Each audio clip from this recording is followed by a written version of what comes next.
Good evening, नमस्कार, आदाब, सत श्री अकाल। कैसे हैं आप सभी?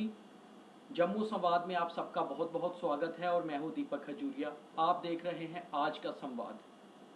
कोरोना काल चल रहा है, सबको पता है, अनलॉक हो चुका है, मगर हम अभी भी कोरोना के केसेस लगातार बढ़ रहे हैं। कल हमने विस्तार से पूरी चर्चा कोरोना के बारे में की थी।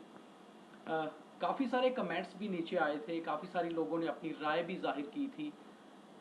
अगर आपका कोई सवाल रहता है तो आप वो सवाल भी ज़रूर कमेंट बॉक्स में लिखें, और साथ ही साथ अगर आप लोग चाहते हैं कि किसी विभाग के बारे में, किसी खास बात के बारे में चर्चा की जाए, तो ज़रूर उस बारे में सजेस्ट करें। हम उस विभाग के बारे में या किसी खास किसी टॉपिक को लेकर अगर आप चाहते हैं कुछ सुनना, उसके बारे में जानकारी जानना, तो आप वो टॉपिक ज़रूर लिखें। हम उसके बारे में विस्तार से आपके साथ जानकारी जो है साझा करेंगे, और कोशिश करेंगे कि बिल्कुल जो है सच्चाई के साथ डिग आउट करके चीज़ें आप तक लाई जाएं। गर्मी बहुत ज़्यादा है, क्योंकि एसी बंद करना पड़ता है, आवाज़ पूरी तरह से क्लियर नहीं आती, इसलिए जो है बीच बीच में शायद आपको लगेगा कि पसीना पोंछना पड़ रहा है।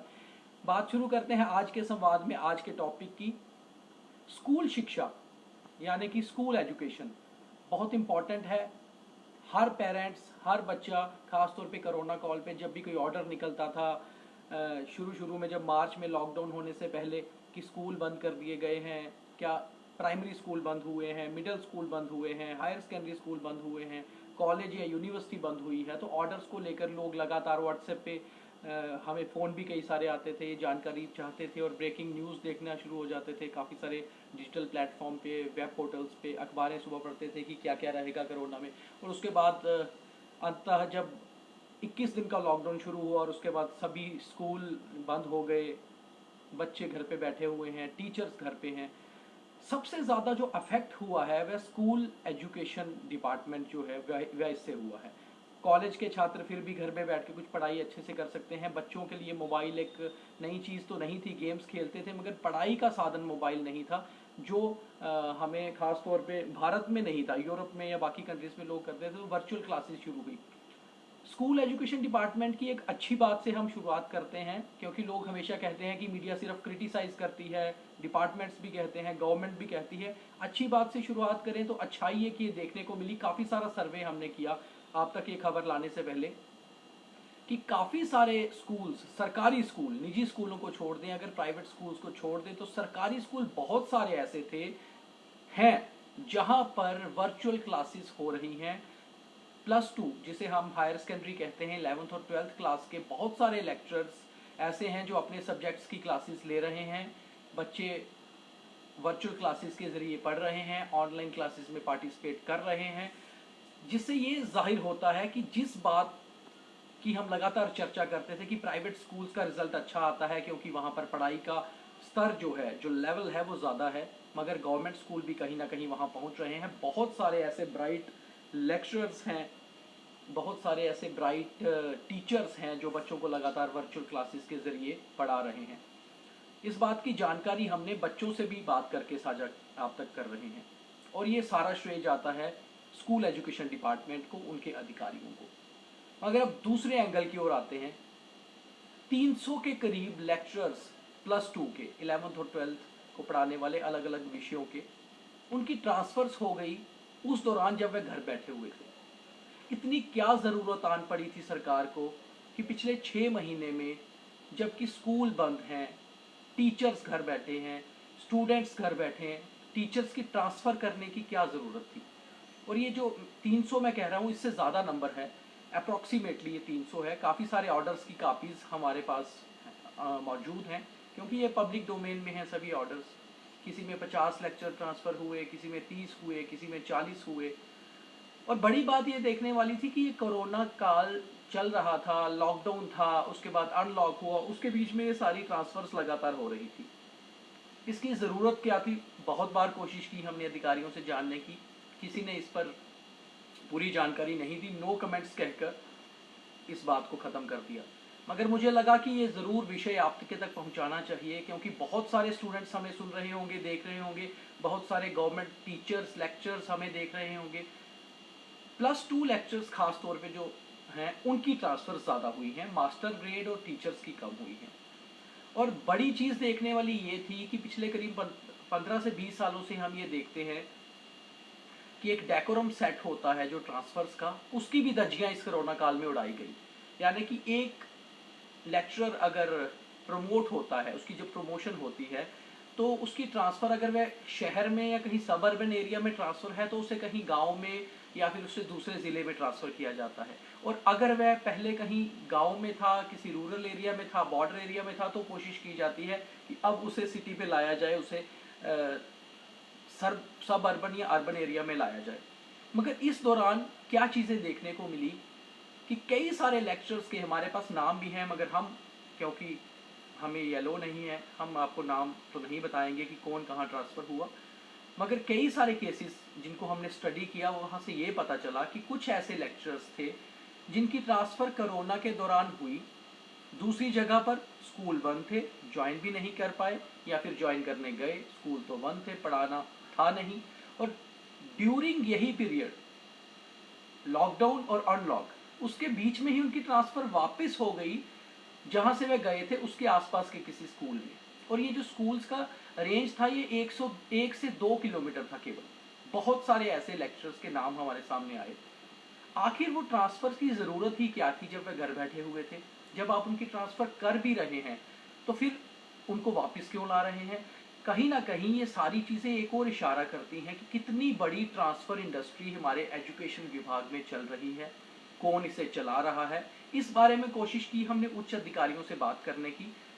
अपने फ़ोन से मैंने उनको फ़ोन भी मिलाए, कुछ एक दो अधिकारी से बात हुई और उन्होंने केवल नो कमेंट्स कह के बात ख़त्म कर दी। मगर जो टॉप लेवल के इनके अधिकारी हैं उन्होंने फ़ोन अपना पिक नहीं किया, उनका फ़ोन वेटिंग आ रहा था, बाद में फ़ोन काट दिया गया। हमारी कोशिश थी कि एक बार उनका भी वर्जन लिया जाए कि आखिर क्यों इतनी ट्रांसफ़र्स क्यों, और अगर इतनी ट्रांसफ़र्स आप कर भी रहे हैं तो जो लोग बहुत लंबे समय से शहरों में बैठे हुए हैं, बड़े स्कूल्स में अपने घर के पास पूरी सुविधाएं लेकर बैठे हुए हैं, अगर उनको प्रमोट किया गया और उनको कहीं बाहर ट्रांसफ़र किया गया तो क्यों उन्हें कोरोना के दौरान ही वापस भी लाया गया। और हालांकि अभी सितंबर में ही गवर्नमेंट के ऑर्डर के अनुसार 9वीं से 12वीं कक्षा तक के स्कूल खुलने हैं, तो वो टीचर्स वापस स्कूल खुलने से पहले अपने घरों के आसपास वाले स्कूल में पहुंच चुके हैं। आखिर ये कौन सा एक नेक्सस, कौन सी एक ट्रांसफ़र इंडस्ट्री शिक्षा विभाग में चल रही है जिस पर कि जम्मू कश्मीर सरकार की नज़र नहीं गई। यहाँ के ऑनरेबल लेफ्टिनेंट गवर्नर, चाहे वे पिछले लेफ्टिनेंट गवर्नर हों जो कोरोना के दौरान जिन्होंने काम किया और 5 अगस्त तक रहे, या फिर जो नए लेफ्टिनेंट गवर्नर अभी आए हैं, करीबन एक महीने से ज़्यादा का समय इनको हो चुका है, ये भी यहाँ पर बैठे हैं। 300 से ज़्यादा जम्मू रीजन में लेक्चर्स के तबादले होना, कोरोना के दौरान होना, क्या ज़रूरत थी? पहले तो ये बड़ा सवाल उठता है। दूसरा ये सवाल उठता है कि अगर आपने वो तबादले किए भी तो उनमें से 10 से 20% ऐसे लेक्चर हैं जिनके ट्रांसफ़र्स बाहर हुई और उसके बाद वापस उनको लाया गया। आखिर क्यों? एक एग्जाम्पल मैं आपको देता हूँ। एक लेक्चर थे जिनका कि जम्मू वेस्ट कॉन्स्टिट्यूंसी के बीच में एक स्कूल है, वहां से उनका तबादला कालाकोट, राजौरी के कालाकोट इलाके में किया गया। केवल 4 दिन उन्होंने वहां पर ज्वाइन किया और उसके बाद वापस उनको जम्मू के एक स्कूल में लाया गया। क्या ज़रूरत थी इतनी? अगर उन्हें वापस लाना था तो ट्रांसफ़र क्यों किया गया, और अगर किया गया तो फिर वापस क्यों लाया गया? तो क्या ट्रांसफ़र्स की ये जो इंडस्ट्री इतनी बड़ी एजुकेशन डिपार्टमेंट के बीच में चल रही है, क्या ये केवल मात्र एक इंडस्ट्री है, या फिर ये ट्रांसफ़र्स जो हैं ये केवल ब्लू आइड जो बॉयज़ होते हैं, अपने खास लोग जो होते हैं उन्हें सेटल करने के लिए किए गए, या फिर ये जो ट्रांसफ़र्स की गई इनके पीछे कोई 2 या 3 बड़े अधिकारियों की आपसी कोऑर्डिनेशन ना होने के कारण हुई, या फिर अपनी ईगो सेटल करने के लिए हुई? इन सारे सवालों के जवाब जो है ये विभाग को कम से कम देने ही पड़ेंगे, क्योंकि बहुत सारे लेक्चरर से हमने बात की, करीबन 20 से 25 लेक्चरर से मेरी बात हुई, जिनमें से 15 ऐसे थे जिनकी ट्रांसफ़र्स इस दौरान भी हुई, 10 ऐसे होंगी जिनकी नहीं भी हुई। उन सभी ने इस बारे में जो बातें हमें बताई हैं, नाम तो हम किसी का नहीं ले सकते क्योंकि ये एक हमारे इथिक्स के बाहर रहता है, मगर हम उनको सोर्सेज अगर कहें तो अकॉर्डिंग टू सोर्सेज एक बहुत बड़ा जो है ट्रांसफ़र इंडस्ट्री एजुकेशन डिपार्टमेंट के बीच में चल रही है। मेरे पास कुछ ऐसी चैट्स भी मौजूद हैं जो लेक्चर्स के बीच में हुई हैं, जहां पर ये तक कहा गया है कि किस रेट के तहत ट्रांसफ़र हुई है। हालांकि हम वो चैट भी आपके तक नहीं पहुंचा सकते क्योंकि ये किसी की पर्सनल चैट है। हालांकि हमने वो देखी है, वहाँ तक ये बातें हुई हैं, मगर आखिर कारण क्या थे कि इतने बड़े लेवल पे कोरोना के दौरान जब स्कूल ही बंद थे तो लेक्चर्स की ट्रांसफ़र क्यों की गई, और अगर उनकी ट्रांसफ़र की गई तो उन्हें फिर वापस क्यों लाया गया। ट्रांसफर्स एंड देन एक return back to their original places ये क्यों किया गया। और सबसे बड़ी चीज़ ये थी कि एक डेकोरम सेट होता है एजुकेशन डिपार्टमेंट का कि अगर किसी को प्रमोट किया जाता है तो उसे, अगर वो सब अर्बन या अर्बन एरिया में है तो उसे रूरल एरिया में या बाहर डिस्ट्रिक्ट के जाना होता है, और अगर वह वहाँ पर बाहर है तो उसे अंदर। एक ये सिस्टम बहुत देर से चला आ रहा है। और एक बड़ी चीज़ हमने और देखने को हमें मिली, करीबन पिछले 20 सालों से जो डायरेक्टर एजुकेशन होते हैं उसके ज़रिए ट्रांसफ़र्स होती हैं सभी। मगर इस खास केस, कुछ खास केसेस में हमने ये देखा, और हमें हालांकि डायरेक्टर एजुकेशन ने हमसे बात करने को मना कर दिया, उन्होंने भी नो कमेंट्स कह दिया इस पर, मगर हमें जो आधिकारिक एजुकेशन विभाग के कुछ सूत्रों से हमने बात की, ये पता चला कि बहुत सारी ट्रांसफ़र्स एजुकेशन डायरेक्टर जो हैं जम्मू, उनकी भी जो है नॉलेज में नहीं थी। तो आखिर ये कौन लोग थे जो ये ट्रांसफर्स करते रहे, ये ट्रांसफर्स के आर्डर कहाँ से बने, किस तरह से बने, क्योंकि ऑर्डर्स तो सरकार द्वारा ही निकाले गए, उनकी ट्रांसफर्स कैसे हुई। तो ये एक बड़ा आज का जो संवाद था वो यही था कि आखिर कोरोना के दौरान धड़ल्ले से क्यों तबादले किए गए एजुकेशन विभाग के द्वारा, और जब सब कुछ बंद पड़ा था, स्कूल बंद थे, तो आखिर लेक्चर्स की ट्रांसफ़र करके क्या साबित करना चाहते थे कि उन्होंने सर्व कहाँ करना है। तो ये बहुत बड़ा सवाल है एजुकेशन डिपार्टमेंट का जो हमने आपको बताया, और ये पिछले 6 महीने के बीच में ये सब कुछ हुआ। अगले एपिसोड में किसी और चर्चा को लेकर, किसी और मुद्दे को लेकर बातचीत करेंगे, मगर ज़रूर कमेंट बॉक्स में लिखिएगा कि आपको ये प्रोग्राम कैसा लग रहा है, और जो टॉपिक आप चाहते हैं कि हम लेकर आएँ आज के संवाद में, वो टॉपिक्स भी लिखिएगा। अगर कोई खास विषय और खास विभाग चाहते हैं, हम उन पर भी बात करेंगे, क्योंकि सवाल बहुत है मगर जवाब सरकार को देना है, जवाब देने में कमी होती है। धन्यवाद।